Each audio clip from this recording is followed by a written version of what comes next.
Hello friends, I welcome you all to this online session of Compulsory English. In the last session, we have started discussing about telephonic communication. So let us continue with the unit telephonic communication. In the last session, we discussed that when we were speaking on a telephone, it is necessary on our part that we should introduce ourselves because we were not meeting the person face to face, and as face is not available, you only the voice is available, and it is not necessary that every time your friend or your family or your other person or the other receiver recognize you. So you should introduce yourself. The every telephonic communication begins with greetings. So this is what hello, this is Dr. Sudhir Lendway speaking, or this is Sudhir speaking. Good morning, Suresh here. This is Sonam speaking. Could I speak to Mr. Patil, please? So this is what are the introduction, introducing, greeting, or starting your telephonic communication. So this is what we learned in the last session. This is I am repeating the things. So you can see you should be very polite in a formal situation, and for that you should use certain expressions. See, please, thank you very much. Such kind of expressions for you should use, that will add more politeness to your telephonic conversation. See, thank you very much, Suresh, or could you repeat that, please? Could you connect me to Mr. Joshi, please? Could I speak to Patil, please? Hang on for a moment. I will put you through. I would like to speak to Mr. Patil. I am Patil. Can I talk to Mrs. Desai? You may I have your phone number, please? Is Mr. Patil here? There, please. So you can see you are using thank you. This, the things you are using. Thank you. Could you repeat that, please? Could you? This is what the polite request you are making. Here also, could you? And then again, in the end, you are using please. Or here also, could. Could I speak to? And then again, please. So could is a modal auxiliary verb that shows your politeness. So hang on for a moment. I will put you through. I would like to. This is also a polite request. I would like to speak to so and so. Or I am dash dash. Can I talk to? This is a question asked, and the question is always a polite one. I want to ask Mr. Patil, give him a receiver. This is not. This is an arrogant one. This is not the proper way to speak on a telephone. So you should ask a polite question to the receiver, that can I speak to or can I talk to? This is what. May I have? This is again a may I come in, sir? That is a request to come in. Similarly, may I have your phone number, please? So here is a polite request, polite question to the receiver. Is Mr. there Patil there? This is a again you are using a please. So you can understand that all these expressions what I that I have highlighted. Thank you, could you, please, could I, please, I would like to, can I, or may I, please. All these expressions add politeness to your telephonic communication. So after introducing something, we need to give additional information like where you are speaking from or on whose behalf you are speaking. So see, I am calling from Satara. So you are giving extra information about you. You are speaking from a I am calling from Satara, or I am calling on behalf of Shahaji College Kolhapur. So this is what you can see is the giving you extra or additional information. May I know where are you calling from? Or when times you ask a question to another person or another end, that where are you speaking? So may I know where are you calling from? Or can I ask who is speaking? Calling please, speaking or calling please. So hello, Makranda Bhosle here. Just you can introducing yourself when you are receiving the telephone. Arvind Mills, good morning. How can I help you? Or yes, hold on the line please. May I know who's speaking please, or can I take a message. So these are the expressions that we generally use when we are supposed to give extra information about us. So these are the expressions that we should use when we are giving additional information. See, however, some informal expressions may be used in very polite and modest manner. See, just a minute, sir. Hang on for a moment. Okay, bye. Thanks, cheers, no problem. You can see all these things we were using, but we forget to use in a telephonic communication. So this is what you should, in every expression, the expression that we have learned in this sub topic, you can see are in fact very polite, very modest, very moderate one. So you are giving whatever you are giving your expression your through your voice, what kind of tone you are using, what kind of language you are using, what kind of vocabulary items you are using.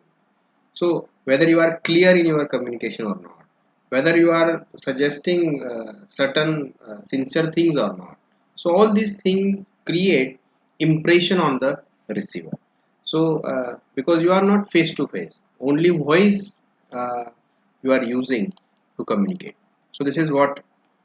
So see, give appropriate expressions for the following purpose. Introduce yourself and ask for a particular person. Hello, I am Sudhir speaking. May I speak to Suresh, please? You can see this is a moderate one. This is very polite one. I am Sudhir speaking. May I speak to Suresh, please? So this is a request. Or can I speak to Suresh, please? This is a request. May I? Can I? We were using it as a question.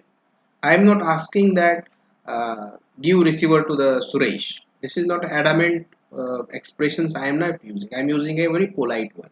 So when introducing yourself and ask for a particular person, I am Sudhir speaking. Can I speak to Suresh, please? Question mark. Then ask the caller to avoid hold on giving a reason. On giving a reason. Hold on, please. I will call Suresh. This is what. Or hold on please, I will connect through intercom. This is what you can see. The ask the caller to hold on and giving the reason why you are asking to holding him up. Then tell the caller that the particular person is out of station. uh, in that situation you should said, I am sorry but Suresh is not available today. I am sorry but Suresh is not available. I am afraid that Suresh is not here today. Suresh is out of station. You can see such kind of a polite expressions you should use in such a situation. Then see the third situation. Ask of the name. Ask for the name and phone number of the caller. May I know to whom I am speaking? May I know your number? Can I note your number? So this is what the question ask, polite question I am asking. So this is what you can see the task.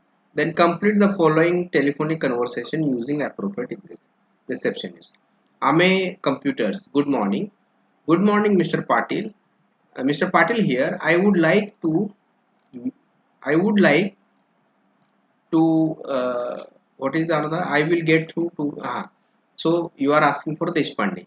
Good morning, Mr. Patil here. I would like to speak to Mr. Deshpande. Then receptionist say, I will get through to Mr. Deshpande who looks after sales.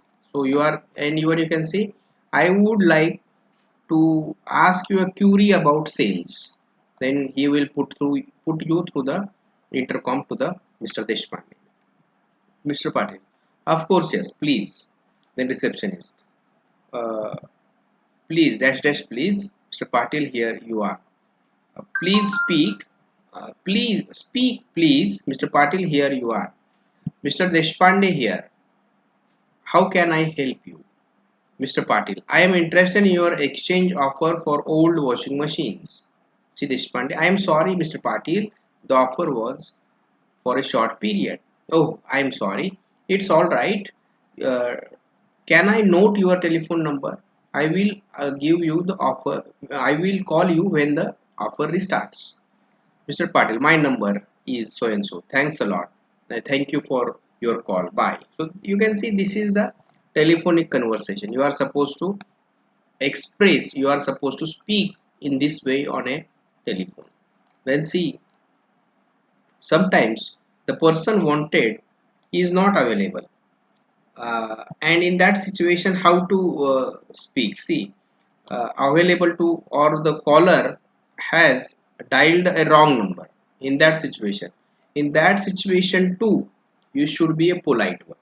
In that situation too, you should be a polite one. In such a cases, you need to give a negative reply, but it should not sound rude. Understand that it should not sound rude. You can be your expressions like, I am afraid dash dash is busy. Mr. Suresh is busy at the moment. Can I take a message? You can see the question. So Suresh is not available. So you are not rejecting him outwardly that no, Suresh is not here. He is busy now.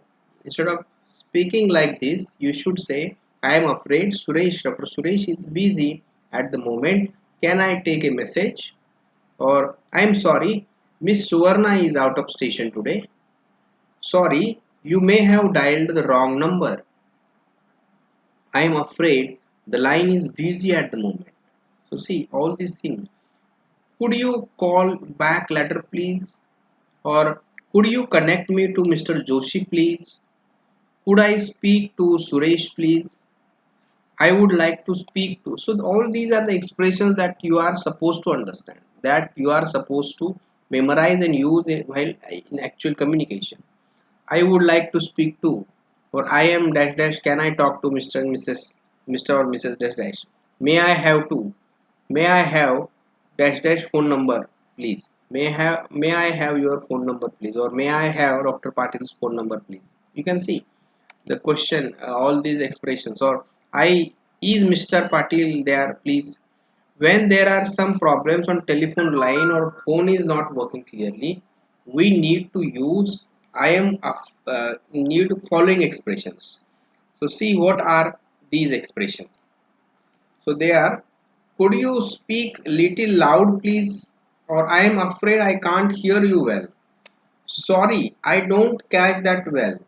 Sorry, the line is quite bad. Could you repeat that please?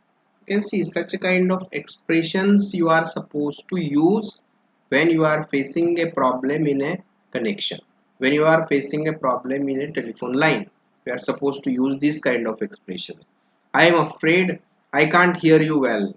Or could you speak little loudly please? Or sorry, I didn't catch that well. Sorry, the line is quite bad. Could you repeat that please? And you should suggest this to the another end, because otherwise he will not understand that whether he is audible or not. So this is what is the important thing to note. So now study the following telephone conversation carefully. We will read this once and we will discuss it. Nisha. Hello, it's Nisha here. Can I speak to Mrs. Pradhan please? So this is a introduction and asking for person to whom you are supposed to speak. Rupali, the receptionist. Phoenix sales. Good morning, Nisha. Can I talk? Nisha again saying, can I talk to Mrs. Pradhan please? Rupali, I am afraid she is busy at the moment. Can I take a message? So Nisha says, yes, please. We met Mrs. Pradhan last week. She asked me to telephone her when I was in Satara. It's about organizing a function. As I am leaving for Hyderabad tonight, it would be good if she could call me before then. Could you ask her to call me? See, sure. Could you give me your number, please? It's 7524722864. Rupali. That's fine. I will ask her to ring you when she is free. Nisha. Thanks. Bye. So this is what you can see the example where you are asking for a person and person is not there. A receptionist has is speaking. So he will take, or he or she will take your message. So you should give a clear message to the receptionist. So this message is also very important. You can see everything is clear here. Explicit one. It is not. You can see a abrupt one, or it is not a short one. It is a lengthy one. It is explicit. It gives what you exactly want. Yes, please. We met Mr. Pradhan last week. So this is your reference. She asked me to telephone her when I was in Satara. It's about organizing a function. So this is a reference, in which reference you are speaking, because many times it happens that Mrs. Pradhan may have met to many of the person, many of the even 2 3 nishas, and he don't know what is the reason that you are calling to her. So in that case you should give a proper context, you should give a proper reference, that this is my reference and for this reference I am speaking, I want to speak to Mrs. Pradhan. So this is a reference, giving reference. So why you want to speak to her? Then the urgency of your call or the urgency of your work, that is also important to mention here, or you should mention that when you want to call from the person. So as I am leaving for Hyderabad tonight, it would be good if she could call me before then. Could you ask her to call me? So this is what is the message that is given by Nisha to receptionist Rupali for the Mrs. Pradhan. So this is what you can see is the example of a conversation. We will see another example of conversation in which we were supposed to understand how to make an inquiry. See Priya. Hello Priya, Mehta here. So this is hello Priya Mehta here. The Mona is speaking. Model College, good morning Priya. Then Priya is speaking. I would like to join the fashion designing course in your college. Could you guide me about the details? This is what. Yes, sure. Mona is speaking. It's certificate course of 1 year duration and is recognized by the UGC. You can apply for the course online. The details regarding fees, syllabus and schedule are available on the college website. So this is what you can see, the clear cut information he is giving. Could you give the site address please? Sure, it's www.modelcollege.edu.in. Priya, thank you so much. My pleasure. Goodbye. So see, this is what you can see when you, if you are Mona, you should give a accurate, and it is again a clear, precise kind of expression. He is giving you the information about certificate. It is a certificate course. It is saying the duration, whether it is recognized by UGC or not, how can you apply for it, when, whether you get the uh, what is the fees of the course, how to register, syllabus, schedule, everything he is he has or she has conveyed to Priya. Mona has conveyed to Priya. So this is what the information that we should go give to the person. So this is what the second example we have learned. In the same manner, you can also inquire about hotel booking, train, bus, plane tickets booking, and the like. So this is what is the second example. In both these example, you can see the language is very polite, tone is polite, language used or the expressions used is explicit. They are not ambiguous. They are clear messages given by Nisha. Clear information is given by Mona. So this is what you can see we are supposed to learn in this session. So these are the expressions that we should memorize, we should internalize and try to use it in a communication. So we will stop here and continue the same in the next session. In this session we learn certain expressions that we are supposed to use in a telephonic conversation, especially when we were calling. We should introduce ourselves, because face is not available to introduce you, only the voice is available. In that situation you should introduce yourself. Another, you should give the reason that why you are calling, or you should give an additional information from where you are speaking. We understand the example, I am speaking from Satara and all these things. Then you should inquire or you should give information. So while giving information, while inquiring, while telling your or giving additional information, introducing yourself, you can see the tone of your language is a very polite one. You are politely asking, you are politely suggesting, you are politely giving information about it. So this is what they telephonic communication. The two things that we learn very significantly here. One is the message, the communication that we are supposed to do on a telephone should be polite one, and second, it should be explicit one. It should be clear one. It should not be ambiguous one, because only the thing voice is available, body language is not available there.